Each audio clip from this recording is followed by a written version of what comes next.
All right, welcome back to The Explainer. You know, sometimes you read a story that's just wild, and today we're jumping right into one of those from the life of the Apostle Paul. It's this incredible moment of deadly plots and an even crazier deliverance, all happening in Acts chapter 23. So, let's get into it. So picture this. We're in Jerusalem, and the air is just thick with anger. Paul's been grabbed, and this mob, they're not just angry, they're screaming for his head. He's in serious, serious danger. Just one guy against a whole city, basically. And look, this isn't just some random, chaotic mob violence. Oh no, it gets way more personal. The Bible tells us that over 40 men, 40 have made a sacred vow.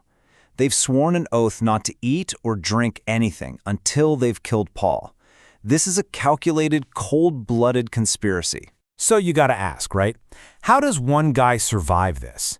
You've got a whole city that hates him and now a literal death squad hunting him. The odds are just impossible. It looks completely hopeless.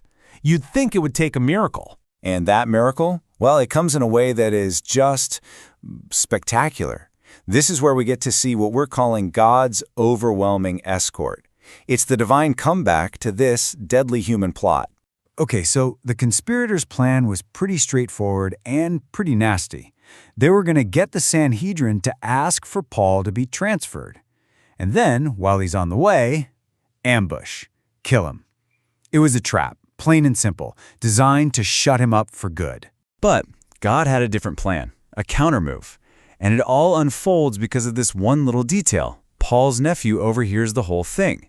He runs and tells the Roman commander, and that sets this whole other plan in motion, a providential escort. This isn't just a rescue mission, it's God completely turning the tables on them. And when I say overwhelming, I am not kidding.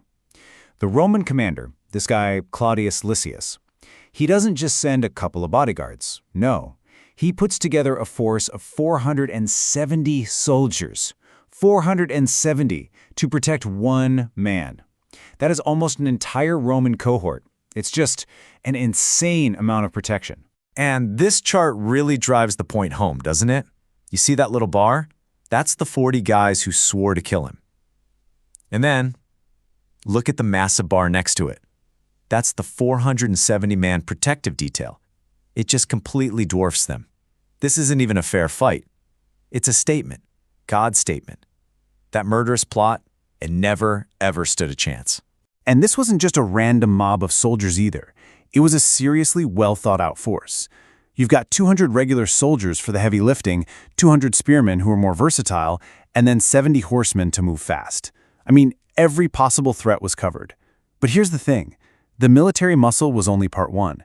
The second part of this incredible deliverance came from a letter.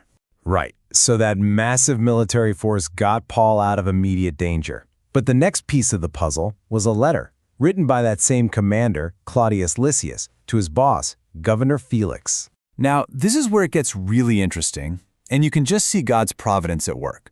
The commander's letter, well, let's just say he puts a little spin on it to make himself look good. He writes, "I rescued him because I found out he was a Roman." But what really happened? He'd arrested Paul and was literally seconds away from illegally flogging him when he found out. But you know what? This little white lie, this self-serving spin, ends up being providential. It's amazing what this slightly dishonest letter actually pulls off. First, it officially frames the whole thing as a religious squabble, not a Roman crime. Huge difference. It locks in Paul's legal rights as a citizen. It gets his case officially moved out of Jerusalem, away from the danger. And in doing all of that, it puts Paul squarely on the path to Rome, exactly where God had promised he would go. So you put it all together, the escort, the letter, and what you have is this stunning reversal. Paul goes from the chaos and danger of a mob in Jerusalem to the safety and security of a governor's palace. It's a journey from peril to a palace. And the journey itself was executed with classic Roman efficiency. They sneak out of Jerusalem at 9 o'clock at night, using the darkness as cover. By morning, they've made it to Antipatris, past all the most dangerous ambush spots. At that point, the foot soldiers turn back, and the faster cavalry takes Paul the rest of the way to Caesarea. And when he gets there, he's not thrown in some dark dungeon. Nope. He's placed under guard in Herod's actual palace. So, what's the bottom line? The conspiracy of 40 men? It's completely crushed. Total failure. And in that failure, God's promise to Paul that he would get to Rome is perfectly protected. The very empire that was used to crucify Jesus is now being used to protect his most important messenger. Okay, so this is a fantastic story, right? But it's way more than just some ancient history. It pulls back the curtain on a powerful truth about how God works. A truth that is just as real for you and me today. And the heart of this whole thing is a concept we call divine providence. What is that? It's just the idea that God's hand is sovereignly guiding everything. He's using all of it. The good stuff, the bad stuff, even people's selfish motives and opposition. He uses it all to accomplish his ultimate unstoppable plan. So what can we take away from this for our own lives? Well, a few big things. First, God's protection can show up in the most unexpected ways, and it can be absolutely overwhelming. Second, human evil, no matter how clever or determined, is ultimately powerless against God's plan. Third, God isn't stuck using only religious things. He can and will use secular governments, systems, and even imperfect people to get his will done. And finally, really trusting in that plan, in his providence, can give us this incredible confidence even when things look really, really bad. And that really leaves us with one final thought to chew on. Paul was protected by this massive force that he had nothing to do with arranging. It showed up when he needed it most. So the question for us is, where might God's providential escort be quietly and powerfully protecting your journey today?